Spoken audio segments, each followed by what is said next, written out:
I am your, at the moment, solo host for this closing bell, Riley Magnuson. And we are going to get rocking and rolling. Had the day off yesterday, so we can recap a little bit of what happened yesterday, but I obviously was not here. Nuggets take the 2-0 series lead against this Lakers team. And before you jump ship on the Lakers, I'm not saying they're clawing all the way back, but they probably still have a great chance of making this a series. So we're going to stay tuned on that, and I believe they will be back tomorrow evening for Game 3 there. And I would be leaning on the Lakers to at least take that 2-1. But we will be talking about Miami and Boston tonight. Boston 9.5 10 favorites. 7:30 tonight on TNT. Looking to even that series after Miami gets the first game win. And if you heard me and I think it was myself and Jeff the other day talking about this game, you may or may not know the thought process ahead of time going into this one, but we'll see if we're still at the same place here tonight with this one. Evening, Connor. Thank you for stopping by again, as you always do. Generous with your time. Thank you for hanging out and commenting along. Anyone else, feel free to comment and ask any questions that we've got going on. There is an NHL game tonight, but I am not the NHL guy, so I will probably not be talking too much about that. If anyone's got any thoughts, comments, or any leans on that one, feel free to drop it in there. I probably will not be talking too much about that, but if we all have a common question or something along those lines to look through, then I am happy to at least talk about it there. But we will have some MLB talk today. There is I don't think any games have gotten off and rolling, if I'm not mistaken, yet. So we've got a full slate of baseball to talk about as well. But before we do that, let's jump into – actually, I'm sorry, and we don't have any stuff still going on right now, but PGA Championship also going through right now. Corey Connors a 2-shot lead on Scotty Scheffler and Victor Hovland. So we may talk about that a little bit, but still going through the back nine for a lot of these guys here. So other than updating, we might not talk too much about that one there. But as I was saying, aside from baseball, aside from golf, let's get this basketball game out of the way. If you hear me on these solo shows, I mostly keep these short and sweet, and I most likely will do the same here tonight. Only one NBA game, obviously. And as I mentioned in the start of it, 9.5-point favorites. I saw it a couple spots, if I'm not wrong. Maybe I'm wrong. I thought I saw a 10 at some point here. But I'm seeing a pretty much consensus 9.5 across the board there. Actually, I think Caesars has got 10. That's where I saw that. But I believe opened up at about 9 with a total of 215. The other day, you heard us talking, waiting on game one a little bit as far as these each individual games, spreads and money lines and whatnot are concerned. Wanted to see how game one went as compared to that other series, Nuggets and Lakers.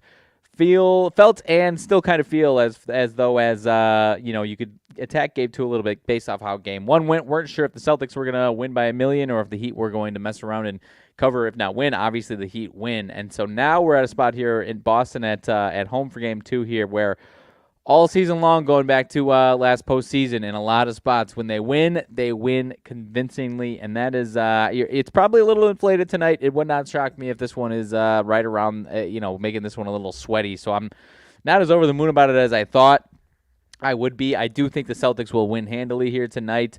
But this, at the end of the day, the Heat could slide in the back door late in this one, if anything else. But as far as the total is concerned, 215 up from 212.5 in game one.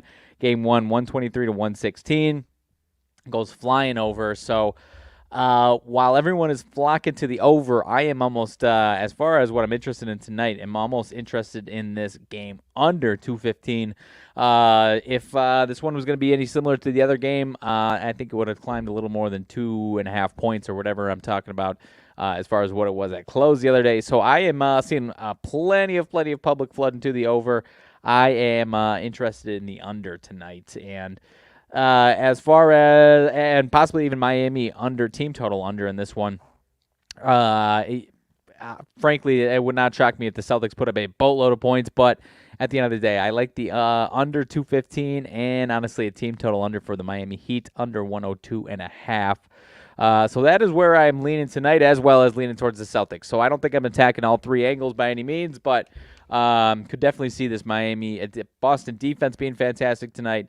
one of these scorers for Boston looking great tonight. And the Celtics winning kind of handily here and holding Miami potentially under 100, which we've seen them do plenty of times throughout the season. Boston defensively and Miami also offensively themselves. So that is, I don't want to say it's I'm locking everything in there, but feeling better about those two after what we saw in game one. So if anyone's got any questions throughout the show, want to circle back to NBA, no problem.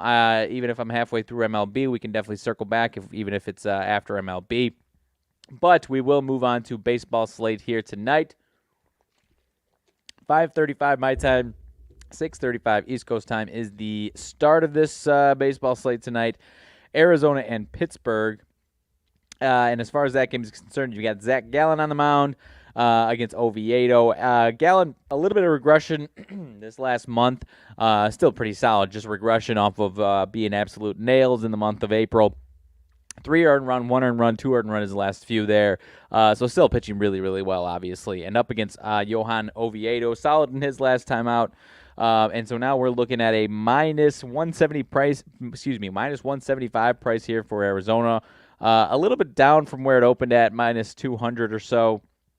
And now you can get, or I shouldn't say you can get, but Arizona money or run line, minus 105. So you might not even be able to get that one at plus money.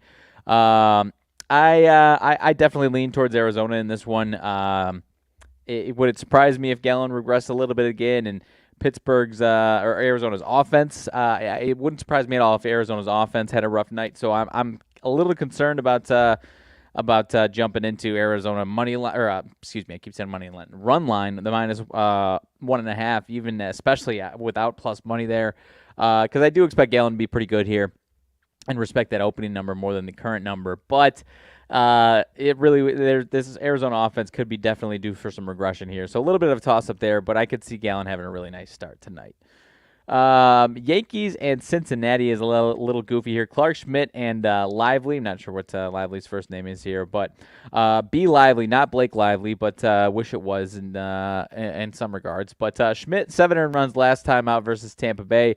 Up against Lively, who's got 2 appearances this year, only 5 1/3, I believe, and 1 earned run allowed. So pretty limited sample for Lively. He is I believe, 31-year-old. Has not been. This is his first year back in the league since 2019. I believe he's been down in the minors for quite some time. And we are seeing the Yankees minus 170, 175, 165 now even. And this one actually opened a little shorter than that. So. Despite Lively on the mound for the Reds and not really know what you're getting there, would not surprise me at all if the Yankees regress a little bit. They just took 3 out of 4 from Toronto. They're starting to play a lot better, and vice versa for the Reds after a kind of a mediocre start or better than expected start. I get that. At the end of the day, it's tough to get into this one not knowing. It's kind of a toss-up with both of these starting pitchers. So, 10.5 total. If this is maybe a popcorn, hoping these offenses go for 8 runs each or something like that is all I would say. Is maybe a popcorn over 10.5 just for some fun in this one. Maybe a home run prop or 2 or something. But aside from that, these pitchers are going to be pretty tough to judge unless you know them better than I do here. Milwaukee and Tampa Bay, Hauser and McClanahan. Obviously, McClanahan, but his last time out, a little regression, 4 earned run over 4 innings pitched against the Yankees. This will be start number 3 for Hauser, 5 earned run over 8 2/3 through 2 outings himself there. So could see Hauser being a little bit better today, but obviously you've got McClanahan on the mound. The Brewers just lost 2 out of 3, so their offense has been pretty quiet. They're going to be chomping at the bit to try and catch McClanahan here a little bit. So I would be leaning on a really nice McClanahan start, especially at home here. But I could see this one being a lower scoring game, maybe a 4-3 type game either way. So maybe you find some value in Hauser and the Brewers with that in mind. But you obviously don't want to get in front of this. It's sketchy to get in front of this Tampa Bay train, even though they just lost 2 out of 3 there. So I'm going to avoid that one altogether for the most part there. Cubs and Phillies, Stroman and Suarez. Believe that last time Stroman hit some regression finally. 6 earned run in his last one. Only other time he's had a bad start like that, he did bounce back well. But Suarez, this will be start number 2 for him. 4 innings pitched, 72 pitches on 7 hits, 3 earned run. So not not a big fan of trying to get into a start like this with a guy only one start in his belt, only trying to get to the feel of things here. So not really sure what to expect out of Suarez and the Cubs offense against him. Would feel decent about a nice Stroman start though for Chicago's sake. But at the end of the day, they've been losing their faces off right now. It's at least 5 in a row. I'm double checking what their losing streak is. They are at come on, phone. I think they were at 5. My stuff isn't cooperating, but regardless, tough to get in front of a losing streak that's kind of in a budding spot like that. Yeah, it's 5 in a row. 2 out of 3 losses to the Twins, 3 straight losses to the Astros. They were competitive in that series, though. Phillies have lost 4 in a row, so you've got 2 teams that are losing a bunch in a row right now. I would feel decent about a better Stroman start. So I am almost leaning towards the Cubs against the Phillies in this one. But again, maybe I'm leaning more towards a Phillies team total under 4.5. I don't know. I'm not the biggest confidence. One of these teams is probably going to have a little bit of a rough series. One of them is probably going to dig themselves out. Without seeing the pitching matchups, though, I do like Stroman to bounce back after that rough start, though. I'm going to skip over Detroit and Washington. That's a goofy one there. Not a good feel on both of those pitchers. Baltimore and Toronto. Gibson versus Kikuchi in this one. Let's see. Now my voice is getting raspy. Gibson has been hit or miss. 4 earned run in his last time out. Kikuchi 4 earned run in his last time out. Also pretty hit or miss. He's been a little bit better. 5-0, but 3.89 ERA. So not terrible, not great. But he's winning these games for the most part for these Blue Jays. Both teams, obviously, Baltimore 28-16, Toronto 25-19, but just had a rough series against the Yankees. So they'll be trying to dig themselves out of this one, obviously. This one opened about minus 185, now down to minus 155. So I do like the Blue Jays to take care of business in this one. If I'm getting to this one, I might even be interested in the Blue Jays minus a half a run in the first 5. Because not trying to take a run line without the guaranteed 27 outs. And the, well, actually, let's see what the team total is. Making it tough for you to get into the team total of Toronto there. So I'm going to go Toronto first 5 minus a half in this one. Gibson could be solid. But again, I shouldn't say you can pencil him in for 3 runs in the first 5 innings, but not crazy to expect that. He's only had a couple really, really solid outings. Other than that, he's given up 3-4 runs at a time. So I'm going to lean towards Toronto getting through the first 5 innings with a lead in that game there. Let's see. Moving on down the line, Cleveland and the Mets. Quantrill and Carrasco. This is actually Carrasco's first time facing his former team after leaving there a few years ago. Quantrill has been actually pretty solid here. Last 3 starts have been good. Carrasco start number 4. Better last time after 2 bad starts. So still figuring himself out. Not really in the mood to try and figure out if we're going to get a good Carrasco start necessarily. I could absolutely see some Cal Quantrill regression from Cleveland, though. And this Mets lineup we talked about a little bit. They're starting to show a little bit of life offensively. Just took 2 out of 3 from Tampa, scoring a few runs, scored some runs even in their loss in that series. So I am going to lean towards a little Cal Quantrill regression, and maybe I'm going New York to get over 4.5 runs. Not seeing plus money. Wherever you can find plus money, I'd rather have that. But even first 5, I don't want to jump into this and have Carrasco blow up for 6 on me. So I'd be most interested in the Mets to get some runs up on Cal Quantrill there. Mets, we're back on the bandwagon, TJ. They're better than it was, for sure. Still got a long way to go, but it's definitely turning around a little bit there. Seattle and Atlanta is actually kind of an underrated matchup today. Obviously, without pitching matchup, it already should be a solid matchup. But Miller versus Elder. Miller is a rookie here this season. 19 innings pitched so far, only 7 hits allowed, 1 earned run, 1 walk. He has been really, really solid.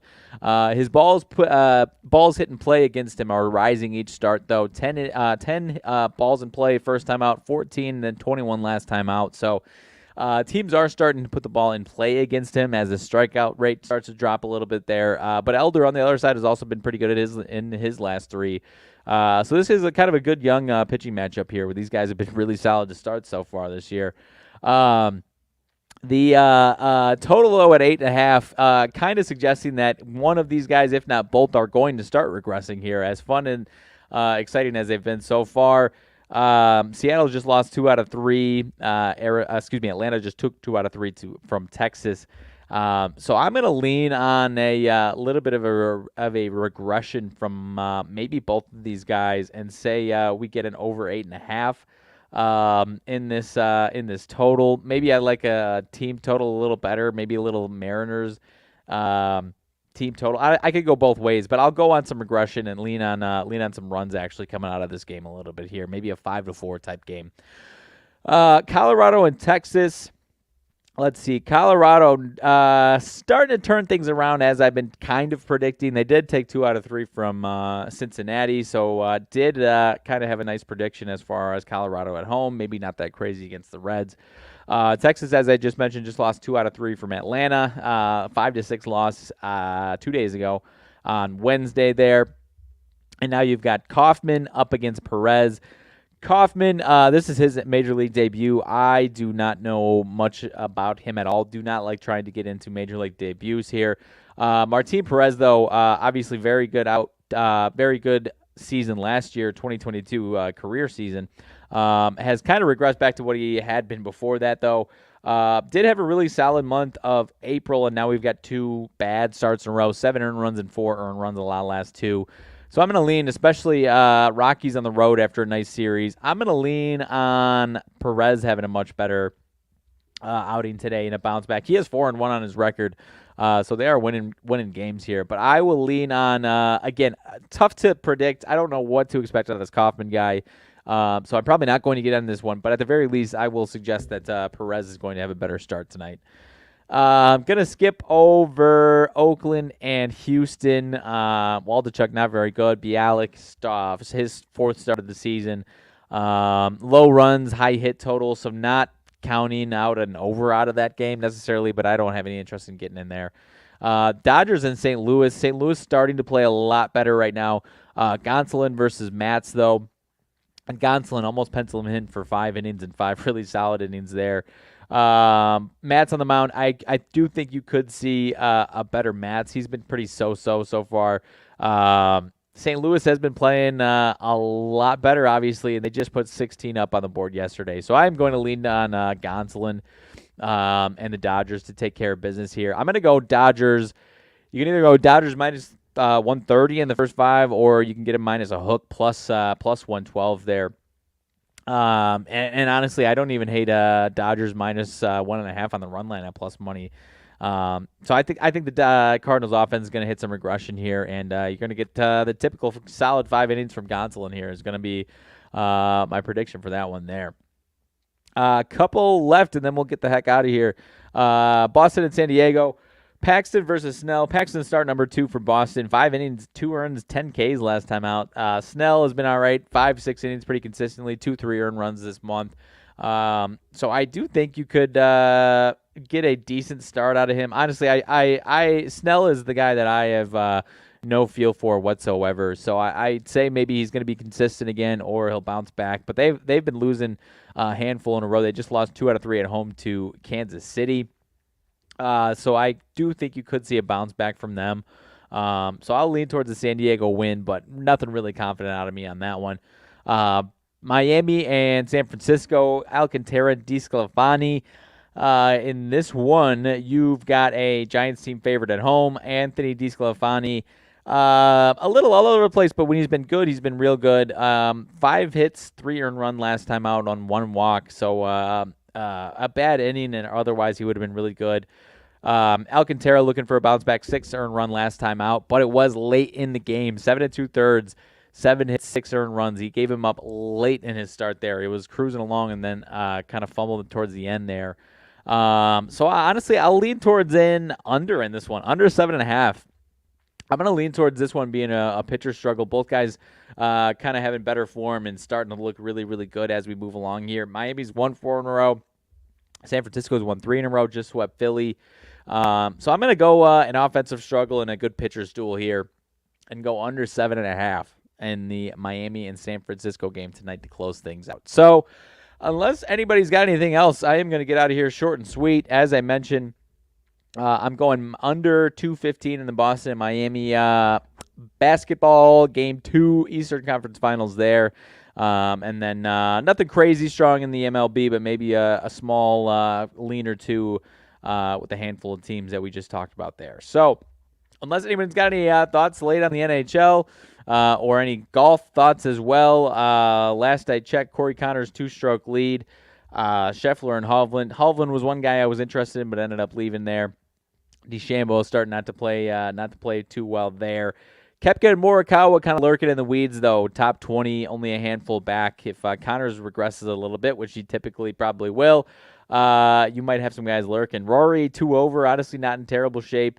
But obviously, Rahm actually inside the cut line, but still 5 over, still not looking great there. So definitely maybe take a day and then see how the rest of the day goes. And maybe halfway through tomorrow, we might have a better picture of what to look for in golf.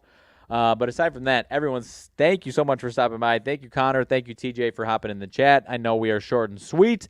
But other than that, I have got not too much else. Thank you all for stopping by this week. Not sure if we've got anything going on this weekend or not. Maybe we'll pop in Sunday for some golf talk as the tournament heats up on Sunday. But aside from that, thank you all for stopping by. Best of luck this weekend on anything you are wagering in. I do appreciate everyone for stopping by.